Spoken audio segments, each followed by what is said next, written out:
Welcome to our channel. Vizianagaram జిల్లా రాంభద్రపురం మండలం అదేవిధంగా మెంటాడ మండలంలో విషాద ఛాయలు అనుకున్నాయి.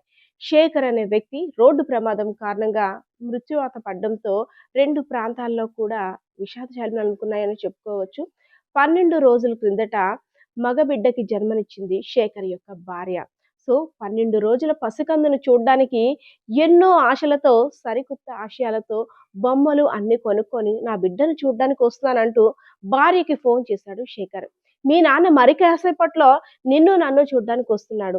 నాన్నతోటి ముద్దు ముద్దు మాటలు, ఊసులు అన్నీ కూడా ఆడాలి. నాన్నతోటి అల్లరి చెయ్యాలి. నువ్వు రోజు నన్ను ఎలా సతాయిస్తున్నావో కూడా నాన్న చూడాలి. నాన్నొచ్చిన తర్వాత కామ్‌గా నువ్వు బజ్జుంటే ఊరుకోనంటూ ఆ పురుటాలైనటువంటి ఆ తల్లి బిడ్డకి చక్కగా చెవులో అన్నీ చెప్తూ తండ్రి కోసం ఎదురు చూస్తున్నానంటూ కూడా 1000 ఆశలతో ఎదురు చూస్తుంది.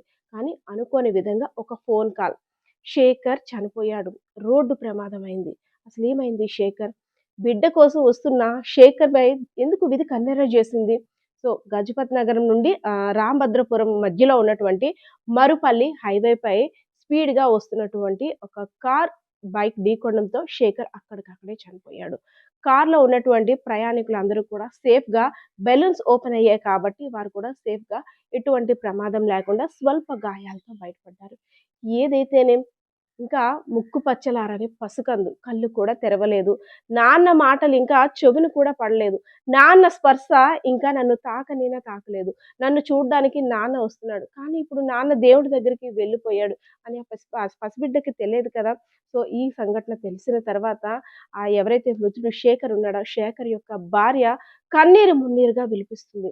ఇప్పుడు ఈ బిడ్డని పెద్దయిన తర్వాత ఆ బిడ్డకి నాన్న ఏడమ్మా అని అడిగితే నేనేం సమాధానం చెప్పాలి? నన్నిలా ఒంటరిని చేసి వెళ్ళిపోయావు.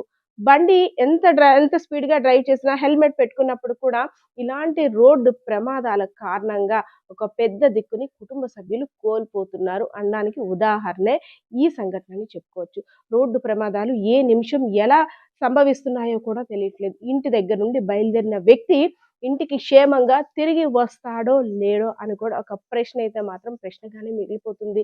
ఎన్ని జాగ్రత్తలు తీసుకున్నప్పటికీ ఎంతమంది పోలీసుల అవగాహన కార్యక్రమాలు, హెల్మెట్ యొక్క ఇంపార్టెన్స్, అదేవిధంగా స్పీడ్ లిమిట్స్ ఇవన్నీ చెప్తున్నప్పటికి కూడా జరగాల్సిన ప్రమాదం జరిగిపోయిన తర్వాత అయ్యో! ఇలా చేసుంటే బావుండు, అలా స్లోగా వెళ్ళుంటే బావుండు, ఇలా స్పీడ్‌గా వెళ్ళకుండా ఉంటే బావుండు అనుకున్న తర్వాత ఇంక ప్రయోజనం ఏముంది?